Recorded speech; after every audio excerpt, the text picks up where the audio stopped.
You know when they say it's too good to be true, then it isn't? Yeah. It isn't. So you kind of knew, and you even asked him, are the parts expensive? Mm-hmm. The problem is, I think you underestimated how expensive they were. Mm-hmm. Because $2,400 is a lot of money. Yes, that's but my point. When we took it down to the mechanic, he told the mechanic to take the whole part off. The mechanic had actually fixed one of the converters, and he told him that he couldn't fix the other converter, but he didn't relay the message to me. You know what? The initial premise, buyer beware, is really what you're not grasping. But you want the motto to be, seller, be honest, candid, and forthright. And that's just never going to happen.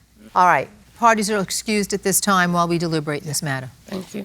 This courtroom is now in recess. In terms of credibility, we can start there. I find the plaintiff very credible and very sympathetic, frankly. I find the defendant somewhat incredible. I don't think that you can sell a car in California legally without turning over to the purchaser a certificate of title. So I put the onus on him. I put the onus on him that he has to show the purchaser also a smog certificate of either in the past or currently so that the purchaser can register the car. In California, you cannot register a car and therefore legally drive it unless it's passed the smog test. So it seems to me that the transaction was void from the beginning. Michael, just to be candid, I think her position that the buyer doesn't have to beware and it's all on the seller is a dangerous position. That if your circumstances are dire and desperate, then you don't have to do any work and double check the car. I didn't know. I didn't know. That's not my argument. No, not at all. But I'm kind of piecing through what she said. And so that's really why I was taking issue with that, because she really wants to offload that responsibility to him because of her circumstances. I'm sympathetic to her circumstances.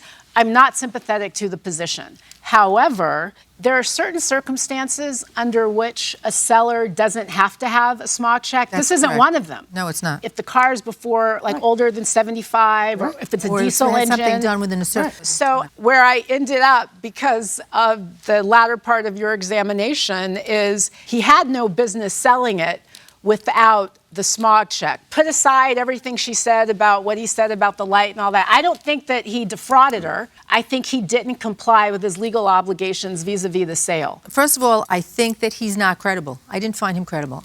I didn't find her credible either, actually. I found her lacking any interest in finding out about what she was doing. She had the boyfriend there with her, but when he said at the lying end... about something?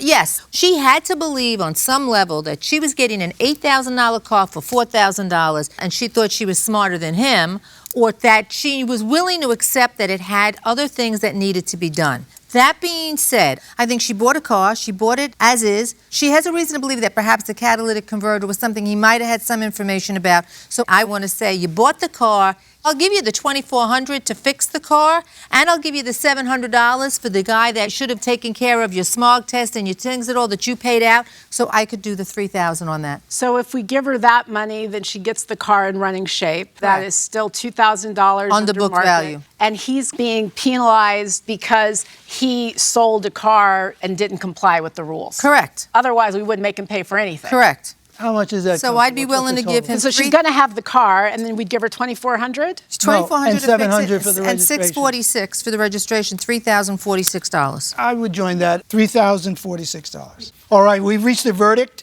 and our verdict is in your favor, Ms. Sherrills, for $3,046. And what that represents is the value of the two converters that you need to get repaired in order to get this car past the smog test requirements, and the money that you paid to get the car registered. Do you understand that? Yes, sir. In the future, when you buy or sell cars, go online, find out what a buyer should be aware of and be responsible for. Yes, sir. And you, sir, you go online and learn what your responsibilities are with respect to selling cars. And the first responsibility is to make sure that the transaction is legally enforceable. And that means keep copies of your certificate of titles and make sure you have all the smog requirements necessary so that the cars you sell are going to be able to be registered in the first place. Verdict is in favor of the plaintiff for $3,046.